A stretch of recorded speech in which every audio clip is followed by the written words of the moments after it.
Evangelho. Em nome de Jesus. Amém. Amém. Bom culto, gente.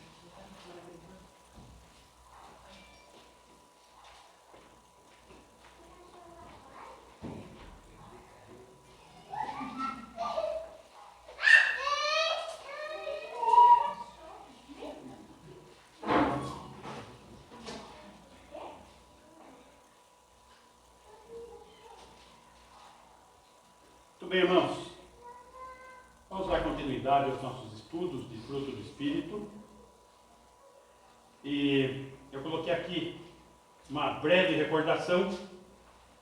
Exercita-te na piedade. Esse foi o primeiro estudo que nós começamos e viemos trabalhando. Aonde deveríamos buscar o quê? Uma fé prática, coerente. Aonde é necessário atitude, não atividade, atitude. Atitude da nossa parte, do quê? De ser semelhante ao Senhor, de ter o caráter do Senhor. Estudamos isso a última vez, o caráter cristão. Então, para que venhamos a produzir o fruto do Espírito, é necessário que nós compreendamos algumas coisas. Os relacionamentos, eu e Deus, eu e o próximo. Um relacionamento horizontal, eu e meus irmãos, um relacionamento vertical, eu e Deus. Então, eu, o próximo e Deus. Essa estruturação de comunhão, ok? Depois nós estudamos a questão do desejo. Desejar a presença do Senhor, desejar estar junto com o Senhor, desejar ter comunhão com o Senhor. Para isso é necessário temor de Deus, amor por Deus. Note, de novo no horizontal, amor, temor, amor, está naquilo que nós temos que realizar. E desejo é algo a ser alcançado que vem do temor e do amor, trazendo como resultado a devoção ao Senhor. E essa devoção, o que é? A devoção exige dedicação exclusiva, ou seja, atitude exclusiva para com o Senhor. Isso é devoção. Então nós precisamos o quê? Uma perspectiva celestial das coisas. Tratar das coisas do alto, com pensamento nas coisas do alto, e não nas coisas deste mundo. Uma perspectiva celestial, uma pureza pessoal. É necessário estarmos lavados pelo sangue de Jesus. Estarmos confessos, limpos, santificados. Precisamos estar com dedicação exclusiva também nos relacionamentos interpessoais com todos os irmãos, plena comunhão, é o corpo de Cristo. Precisamos ter relacionamento exclusivo também na família, e nos dois aspectos, na família de Deus, a igreja local, e na família. Vamos lembrar que as prioridades que são apresentadas nas Escrituras, elas são apresentadas numa ordem. Deus em primeiro lugar, o cônjuge em segundo, os filhos em terceiro, o trabalho em quarto lugar, para com tudo isso devidamente organizado e colocado diante do Senhor em vida de dependência, possamos servir ao Senhor. Daí estamos aptos para as batalhas espirituais. Ok? E na vez passada, nós estudamos a questão da santidade ou profanidade. O que nós temos escolhido? Para que nós possamos ter santidade, nós precisamos, eu não escrevi aqui, né? Olhar.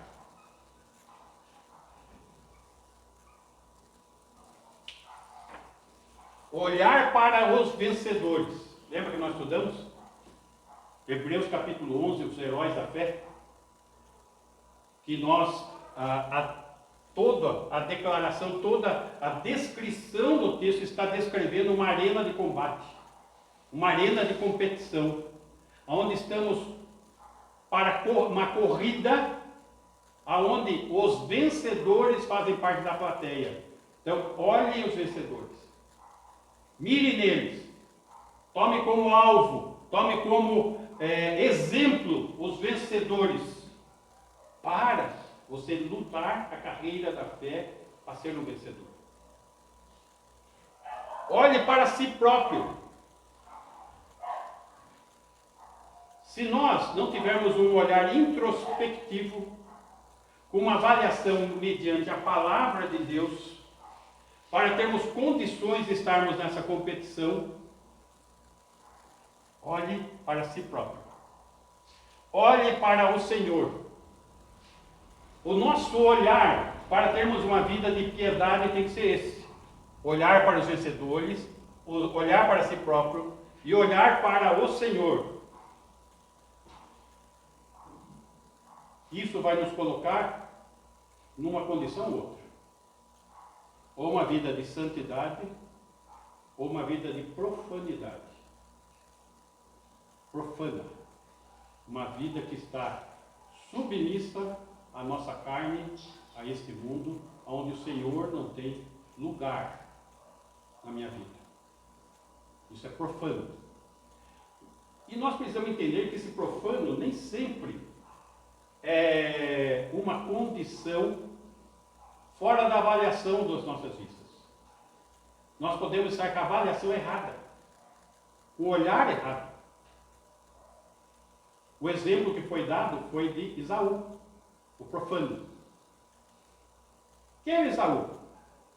Um homem trabalhador, bom caçador, honesto, que amava o pai, que era dedicado às coisas do mundo. Tanto que ele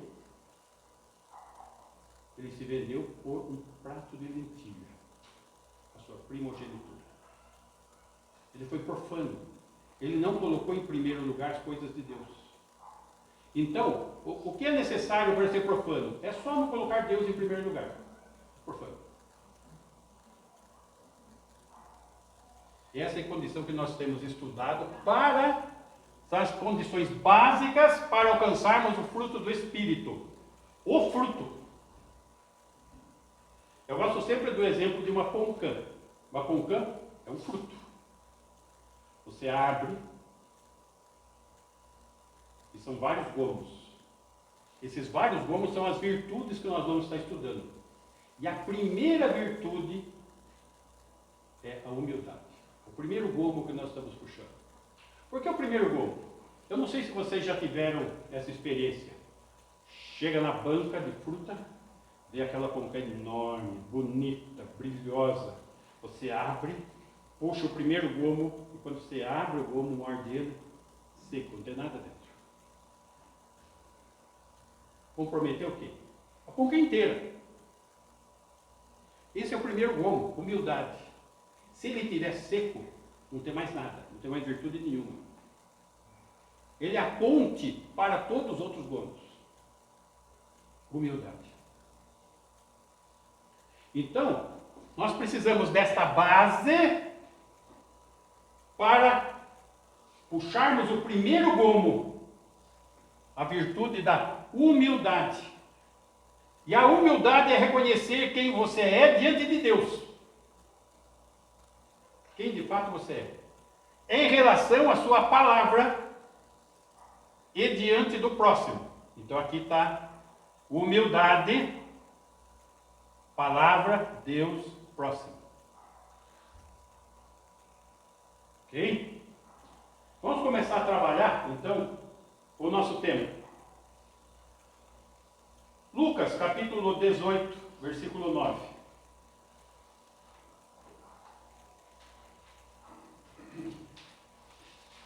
Primeiro eu queria trabalhar o contexto desse texto que nós vamos ler agora.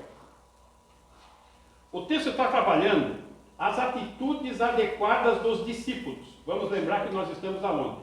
Nos evangelhos, Mateus, Marcos, Lucas, João, que é o período da lei, aonde Jesus está se apresentando como Messias de Israel. Lembra que nós estudamos em Mateus isso?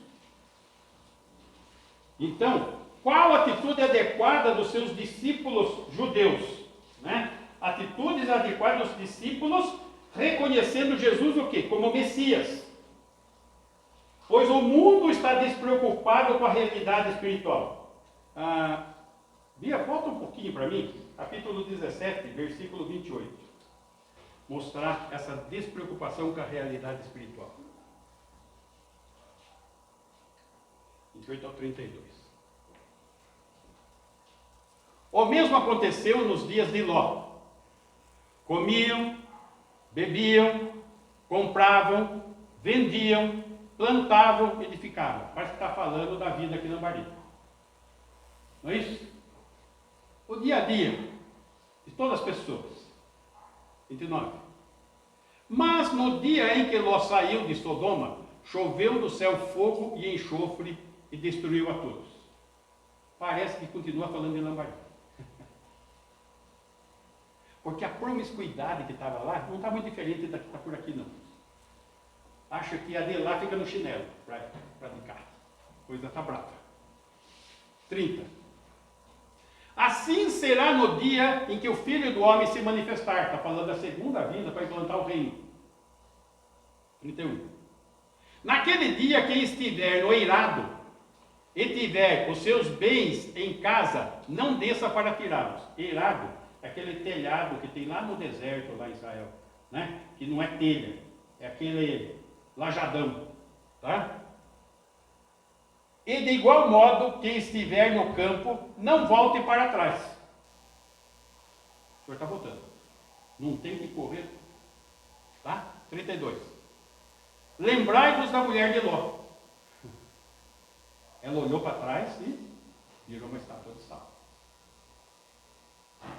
É isso que está acontecendo aqui. As pessoas estão com o olhar só nas coisas aqui.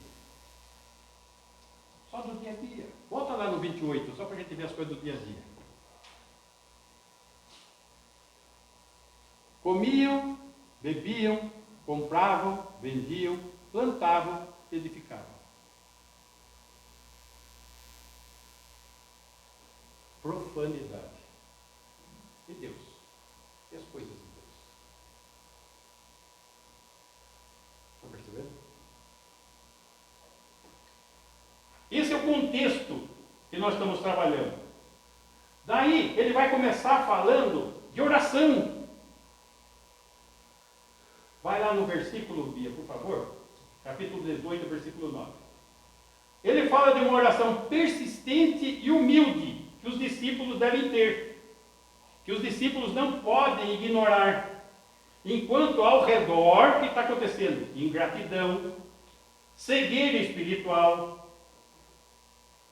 Tudo isso é a falsa certeza da riqueza, do mundanismo, das coisas desse mundo.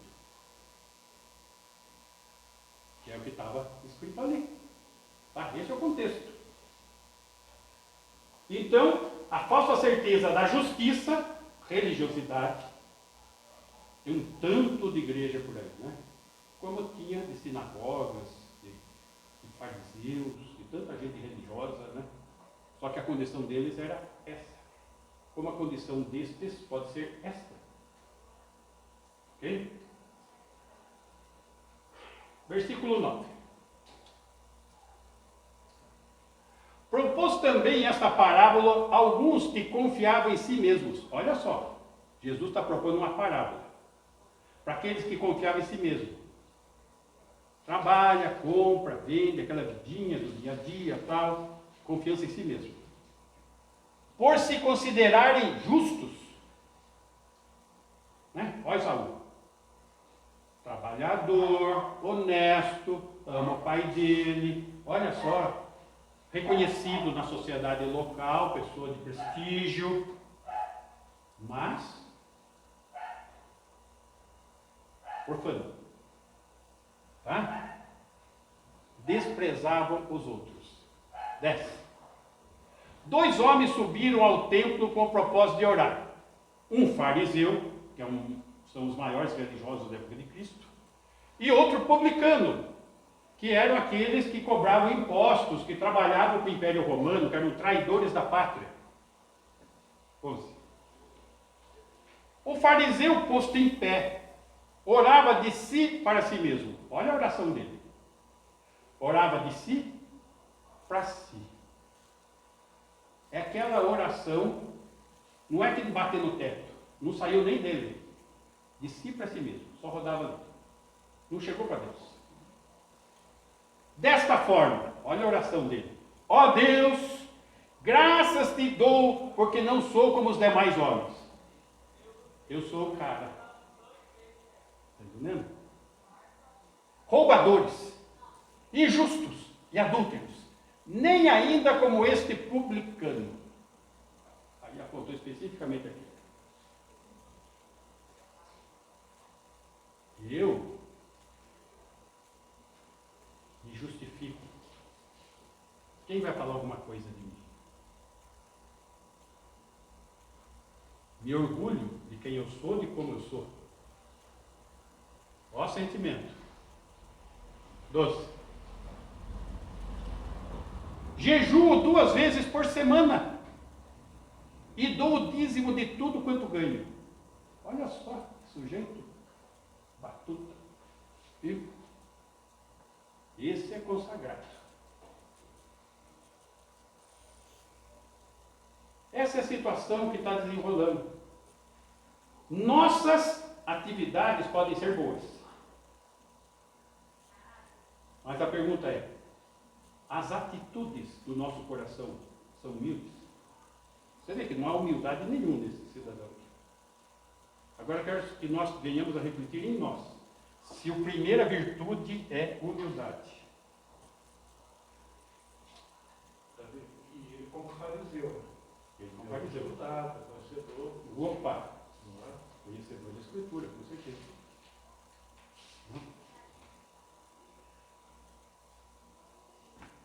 No que você baseia a sua fé?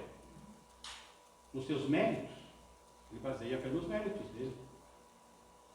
Eu não sou roubador. Eu sou trabalhador. Eu conheço a palavra.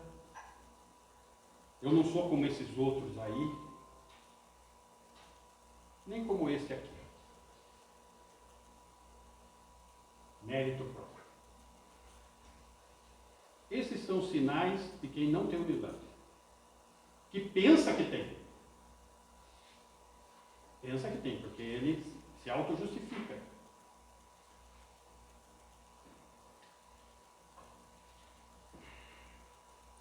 Ele não está enxergando a graça e a misericórdia de Deus. O valor da graça, o valor da misericórdia. Por quê? Graça é quando eu não recebo o que mereço. O que eu mereço? O inferno. Se tem uma coisa que o ser humano merece é inferno. Graça é quando eu não recebo o inferno que eu mereço. E misericórdia, quando eu recebo o que não mereço. É o contrário. Vida eterna. Então eu recebo o perdão, a justificação com a graça e recebo misericórdia de uma vida eterna que eu não tenho merecimento. Só o fato de a obra de Cristo ser isso em nossas vidas exige de nós uma postura. Humildade. Porque não existe mérito, meus irmãos. Não existe mérito.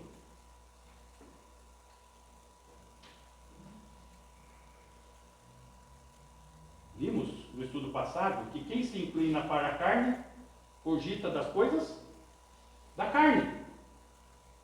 Só que um dia nós prestaremos conta se cogitamos da carne e do espírito. E a palavra de Deus diz que pelo fruto conhecereis a árvore, né? Que tipo de árvore temos sido?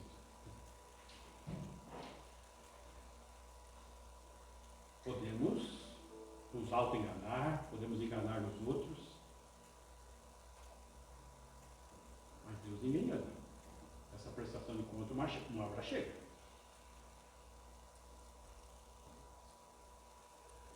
Isaías. Não terminamos esse texto, né? Vamos lá terminar o texto. Senão aparece só a história do fariseu. Vamos ver do publicano. 13. O publicano, estando em pé, longe, olha só, ele não se acha digno. Está de longe. Não ousava nem ainda levantar os olhos ao céu. De longe, não olha nem para cima. Mas batia no peito, dizendo: ó Deus, se propício a mim, pecador.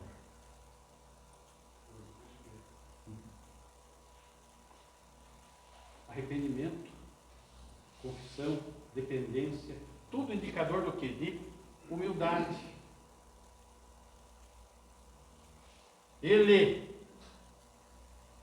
O que é humildade? Reconhecer quem você é, ele está sabendo quem ele é.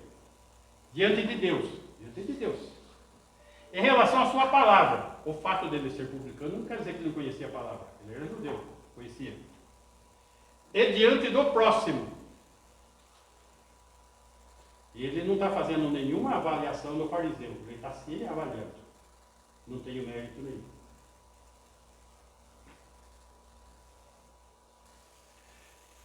Esse é o primeiro ponto que precisamos distinguir essa questão. Porque a humildade é Deus, a palavra e o próximo. Essa é a linha de relacionamento da humildade.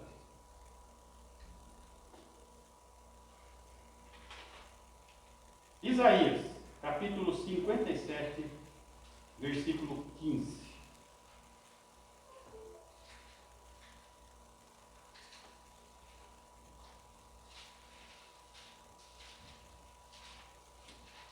Porque assim diz o alto, o sublime, que habita a eternidade, o qual tem o nome de santo. Habito no alto e santo lugar, mas, prestem atenção, mas habito também, olha só, Deus habita lá no céu, no santo lugar, mas habito também com o contrito e abatido ou humilde de espírito. Algumas versões já vem humilde aqui para dizer. Olha só, ele habita no céu, um Deus macro, soberano, mas ele também é um Deus pessoal. Ele habita com o contrito e abatido de espírito, para vivificar o espírito dos abatidos e vivificar o coração dos contritos. Para ter fruto do Espírito é necessário o quê? Ser nascido de novo. Ser alguém que foi vivificado no Espírito, alguém que foi vivificado no coração. Porque o comportamento de direção do Espírito é o quê? Humildade, abatido e contrito. E o Senhor habita com isso. Esse é o ponto. Só que precisamos observar o seguinte: a resposta final de tudo aqui, de quem é? De Deus. A resposta final é sempre de Deus e não do homem. Então, adianta o homem não se abater em espírito, não estar contrito no coração? Adianta ele ser autossuficiente? Não. A resposta final é de Deus. Por mais que ele não creia em Deus, por mais que ele não queira Deus, por mais que ele não queira se envolver com as coisas de Deus, por mais que ele diga, eu sou ateu, a resposta final é de Deus, não é dele. Então aqui Deus encoraja os contritos e humildes e adverte os perversos. Versículo 20. Mas os perversos são como o mar agitado, que não se pode aquietar, cujas águas lançam de si lama e lodo. Esse é o perverso. O mar agitado. Nada pode conter ele. 21. Para os perversos, diz o meu Deus, não há paz. Não há paz. Jesus disse, a minha paz vos dou. Não vou lá dou como o mundo a dá. Mas os perversos buscam a paz deste mundo. Só que não vão encontrar. Não há paz. Humildade. Humildade é se entregar. Humildade é depender de Deus. Humildade é conectar-se ao caráter humilde de Deus. Deus tem um caráter humilde.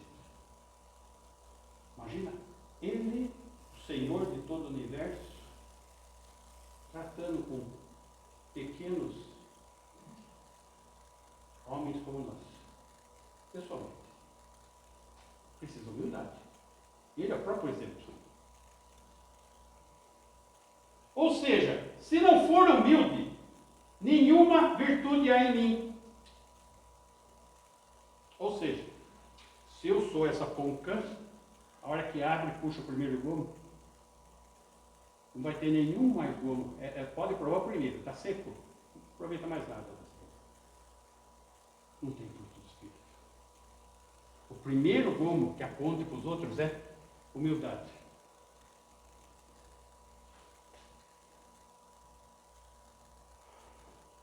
O ser humano, ele é autossuficiente. O ser humano, ele é orgulhoso. Por isso não reconhece Deus. Cria a sua própria verdade e busca as suas próprias saídas. Isso é o ser humano. Nós estamos na época do pós-verdade. Na inversão de valores. Isso está refletindo o quê? O caráter da humanidade, o caráter do homem. Ele não se dobra diante de Deus. Ele é autossuficiente. Ele é orgulhoso. Ele não quer saber de Deus, não quer envolvimento com Deus, não se envolve com Deus. Não existe verdade absoluta. Aí a gente começa a entender um pouquinho a nossa sociedade. E um pouquinho as tendências de muitos que se dizem crentes com tendências mundanas. Que talvez o mundo esteja dentro dessas pessoas. Tudo é relativo para essas pessoas. Cada um tem a sua própria verdade. Só que a verdade absoluta, real, é vista quanto mais próximo você estiver do quê? Da humildade. Quanto mais próximo da humildade você estiver, mais você vai enxergar uma verdade absoluta. Humildade.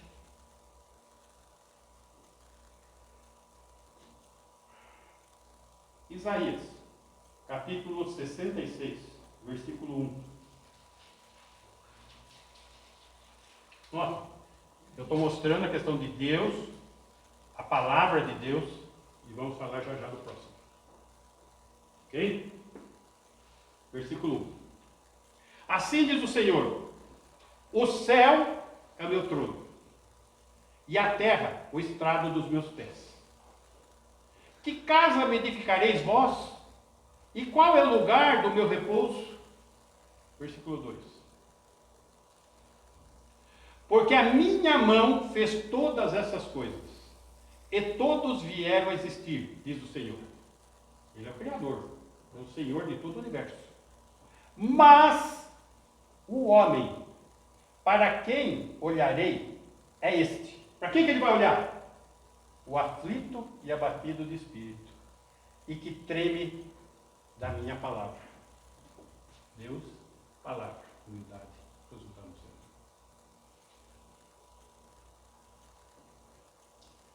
Esse é o ponto. É aqui que nós precisamos.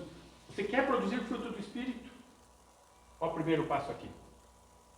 É uma questão entre você e Deus. Que tem que ser produzido o quê? Por devoção. Que é resultado do quê? Temor, amor e desejo. E a motivação tem que estar olhando para os vencedores que já venceram, para mim, que preciso vencer, e para o Senhor. A razão da minha motivação.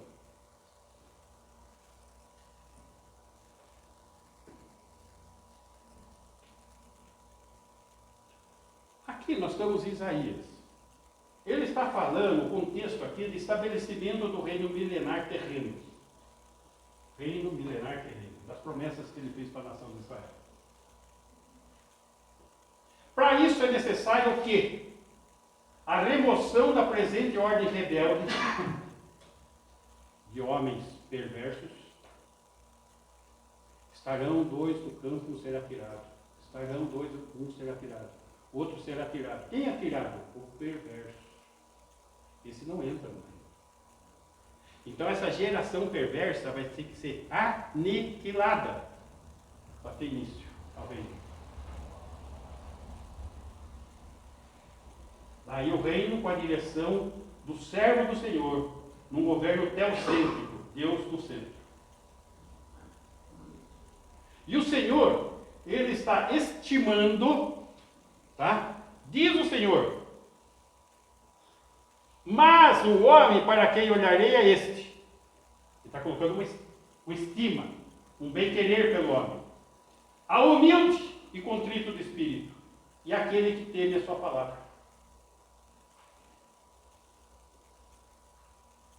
Exemplo. Josias. Josias foi rei de Judá. Demonstrou devoção,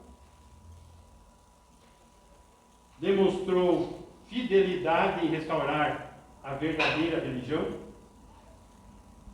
Ele reparou o templo e se comprometeu a obedecer a palavra de Deus. Vamos ver isso. 2 Reis, capítulo 22, versículo 11. 2 Reis 22, 11. Tendo o rei ouvido as palavras do livro da lei, rasgou as suas vestes. Estavam sem a palavra de Deus. Tinham perdido. E ele recuperou.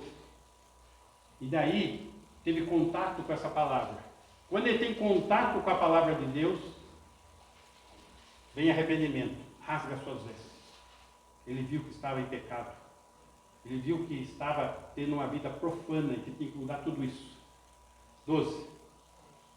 Ordenou o rei a Euquias, o sacerdote, a Aicão, filho de Safã, a Aquibor, filho de Micaías, a Safã, o escrivão, e a Asaías, servo do rei, dizendo, 13.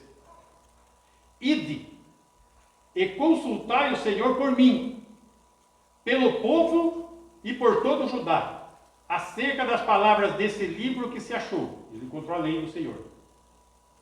Porque grande é o furor do Senhor que se acendeu contra nós. Por quê? Porquanto nossos pais não deram ouvidos às palavras desse livro, para fazerem segundo tudo quanto de nós está escrito. Palavra.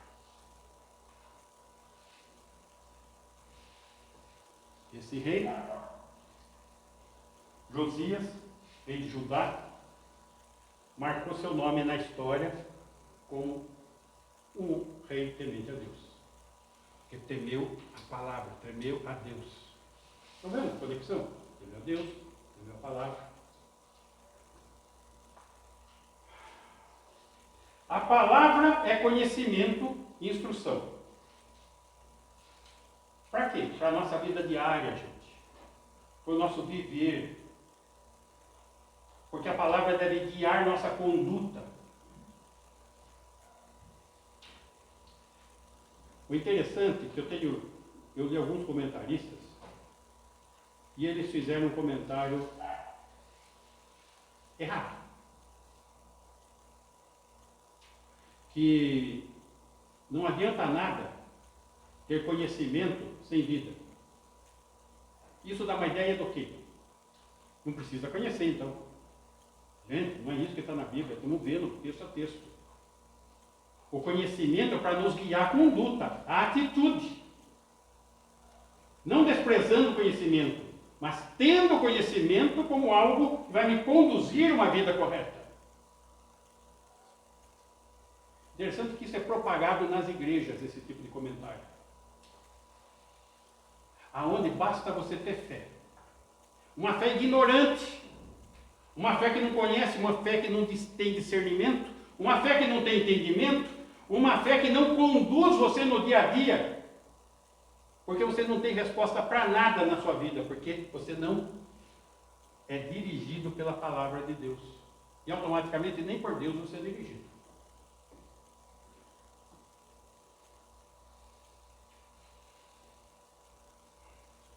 Deus, Ele ordena a humildade. É uma ordem, não é uma opção. E Ele dá o exemplo. Filipenses, capítulo 2, versículo 5.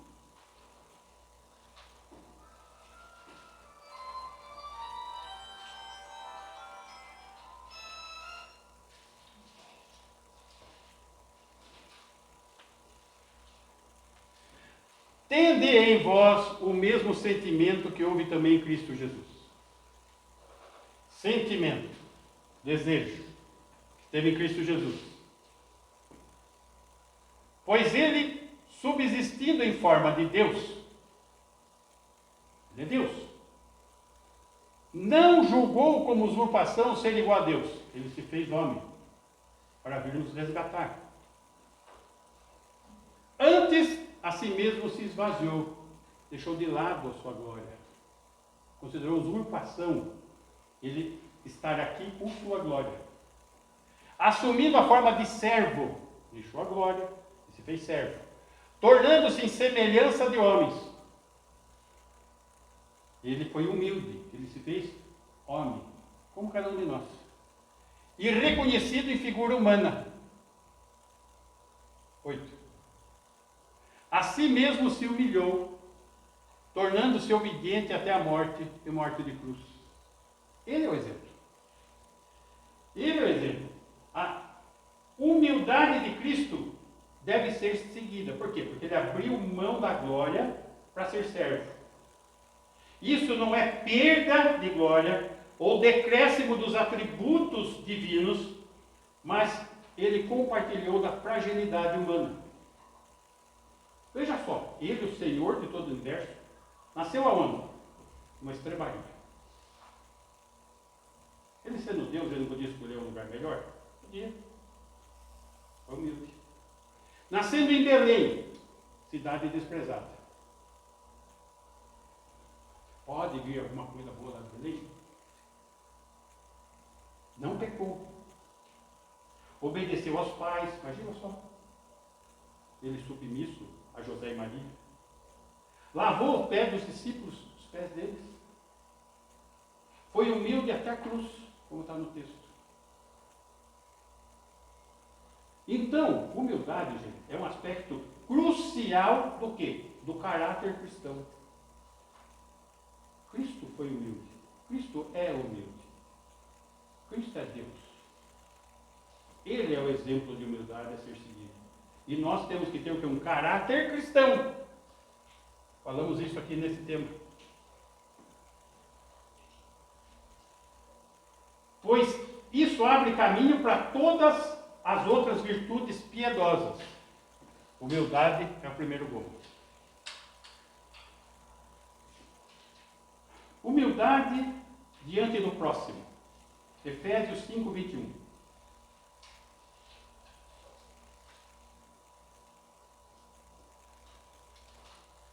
Sujeitando-vos uns aos outros no temor de Cristo. Como que eu vou conseguir isso? Sujeitando-vos uns aos outros no temor de Cristo. Todo mundo aqui. Um sujeitando ao outro. Volta para mim, acho que no 18. E não vos embriagueis com vinho no qual há dissolução, mas enchei-vos do Espírito. Eu preciso estar cheio do Espírito para nos sujeitar uns aos outros. Humildade para o próximo.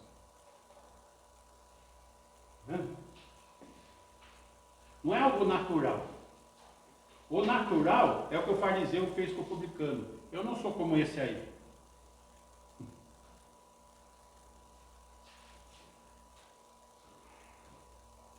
Sujeitar-se é ordem, não sugestão. Atos, capítulo 18, versículo 24. Nós temos um exemplo de humildade com relação ao próximo.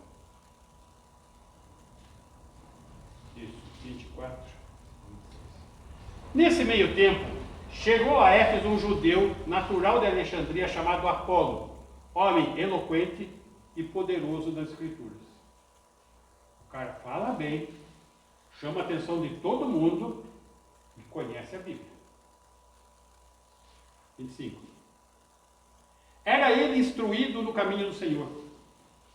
E sendo fervoroso de espírito, pessoa de fé, falava e ensinava com precisão a respeito de Jesus, conhecendo apenas o batismo de João. Ele não tinha sido batizado lá no Pentecostes. Só conhecia o batismo de João. 26. Ele, pois, começou a falar ousadamente na sinagoga. Ouvindo-o, porém, Priscila e Áquila, tomaram-no consigo e com mais exatidão lhe expuseram o caminho de Deus. Olha só, homem eloquente, poderoso nas Escrituras, conhecedor dos caminhos de Jesus. Mais ou menos a situação foi essa. Áquila e Priscila estavam assistindo ele expondo lá, gostaram, e chegaram para ele: Apolo, foi muito bom, está sendo muito bom te conhecer, mas precisamos, você podia dar um pulo lá em casa, nós precisamos te dar algumas instruções. E ele foi humilde para ser instruído por Áquila e Priscila. Humildade.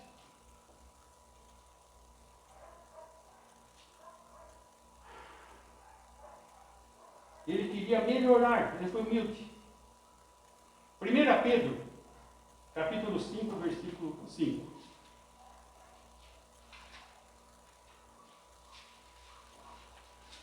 Rogo igualmente aos jovens. Jovens, são poucos jovens aqui, né? Sede submissos aos que são mais velhos. Olha só. Humildade. Outros sim, no trato de uns para com os outros. Humildade. Cingindo-vos todos de humildade. Porque Deus resiste aos soberbos, contudo aos humildes concede a sua graça.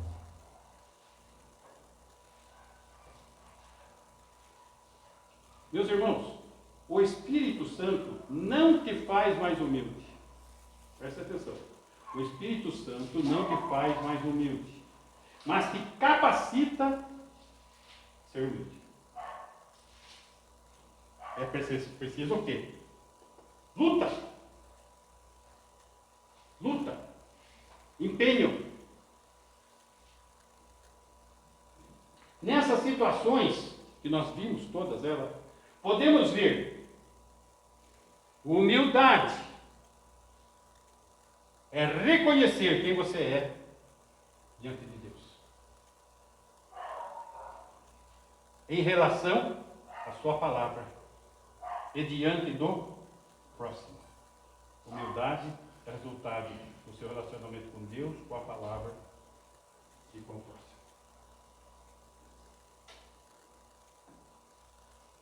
Humildade. O primeiro bolo do fruto do Espírito que precisamos almejar.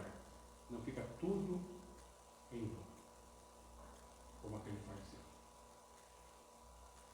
Que o Senhor nos ajude. Amém? Amém. Vamos ficar em pé? Donizete, por favor.